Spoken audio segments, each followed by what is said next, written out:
Guys, India में opportunities और employment दोनों की ही कमी नहीं है, लेकिन फिर भी आज भी इंडियन यूथ एम्प्लॉयमेंट को लेकर सबसे ज्यादा टेंशन में रहता है। यार, ये जॉब क्यों नहीं मिल पा रही? क्या आपने कभी सोचा है?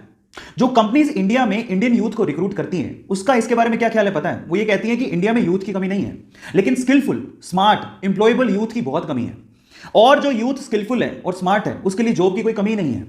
अब इसको थोड़ा मैं स्टोरी के थ्रू समझाने की कोशिश करता हूं, ध्यान से समझिएगा, जिससे आपको ज्यादा समझ में आएगा। एक बार दो दोस्त थे, एक का नाम था सतीश, दूसरे का नाम था महेश। दोनों ने स्कूलिंग, कॉलेज सब साथ में पूरा किया। मजे की बात यह थी कि उनकी सेम ही कंपनी में जॉब लग गई। दोनों ने बहुत हार्डवर्क किया पूरे साल भर बाद उनका प्रमोशन होना था। तो जिस दिन प्रमोशन था उस दिन बॉस आए। उन्होंने सतीश को प्रमोशन लेटर देते हुए कहा कि सतीश, तुम्हारा प्रमोशन होता है। तो महेश ने पूछा कि सर मेरा? तो बॉस ने कहा कि महेश, आई एम सॉरी, तुम्हें प्रमोशन नहीं मिल पाएगा, इस साल तो कम से कम नहीं मिल पाएगा, वर्क हार्ड। तो ऐसा करके बॉस अपने कैबिन में चले गए। महेश उदास हो गया। महेश सोचने लगा कि सेम स्कूल से किया, सेम कॉलेज से किया, एक साल मैंने भी हार्डवर्क किया है, मेरा प्रमोशन क्यों नहीं हुआ?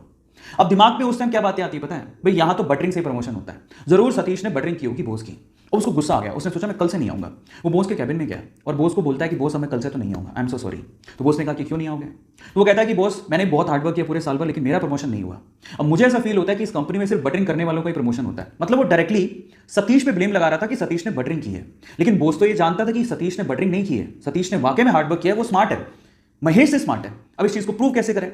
बॉस ने लगाया दिमाग, इसलिए तो वो बॉस था, उसने दिमाग लगाया। उसने क्या कहा, महेश एक काम करो, मैं तुम्हें एक टास्क देता हूं, अगर तुमने वो टास्क कर लिया तो मैं तुम्हें सतीश से ज्यादा पैसे दूंगा और प्रमोशन भी दूंगा।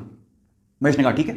तो बॉस ने कहा तुम एक काम करो, अभी जाओ बाहर, तो हमारे इलाके में पता करो कि आम कौन बेचता है। महेश गया, आधे घंटे बाद वापस आया और बोलता है कि आम एक्चुअली पूरे इलाके में, हमारे इलाके में थोक के भाव में सिर्फ एक ही आदमी बेचता है।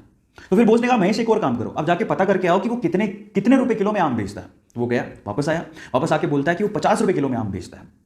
अब बॉस ने क्या कहा, महेश मैं सेम चीज अब मैं सतीश से करवाता हूं, तुम ध्यान से देखना। उन्होंने सतीश को बुलाया और सतीश को बोलता है कि सतीश एक काम करो, इस इलाके में जो आम बेचता है उसकी खबर लेके आओ कि कौन कौन आम बेचता है। सतीश गया मार्केट में और वापस आया आधे घंटे बाद, और सतीश ने जो कहा महेश उसको देखता रह गया। सतीश ने कहा बॉस, यहां पे आम सिर्फ एक ही आदमी बेचता है और वो 50 रुपए किलो बेचता है, लेकिन उसके पास टोटल 60 से 70 किलो आम है और वो एक साथ अगर हम खरीद ले वो 40 रुपए किलो में दे देगा।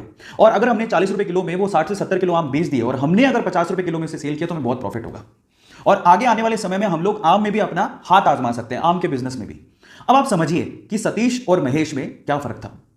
आप समझ पा रहे हैं कि स्मार्टनेस और स्किल का क्या मतलब होता है? आज का यूथ क्या है ना, सिर्फ इस फिलॉसफी में, ज्यादातर यूथ इसी फिलॉसफी में जीता है कि इतने में इतना ही मिलेगा। जब आप ये सोचते हो कि इतने में इतना ही मिलेगा तो प्रमोशन की आस आपने रखी क्यों है? वो बहुत इंपॉर्टेंट है। मैं हमेशा एक बात बोलता हूं, आप जिस भी कंपनी में काम कर रहे हो या आप जो भी करना चाह रहे हो, अगर वो आपको 100 रुपए देती है ना, तो आप 50 रुपए का काम करके मत दो, आप उसको 200 रुपए का काम करके दो। आप उसको अपना आदी बनाओ।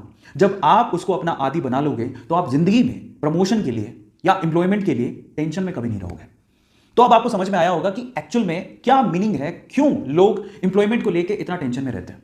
सो गाइस, मेरी तरफ से मैंने समझाने की कोशिश करी है। ऐसी अमेजिंग स्टोरीज के लिए यूट्यूब पे हमारे चैनल को सब्सक्राइब कर लीजिए, और अगर आप इंस्टाग्राम पे देख रहे हैं तो मुझे फॉलो करना मत भूलिएगा, और इस स्टोरी को लोगों के साथ शेयर जरूर करिएगा ताकि वो समझें कि यूथ और स्किलफुल यूथ में क्या फर्क है। Thank you so much.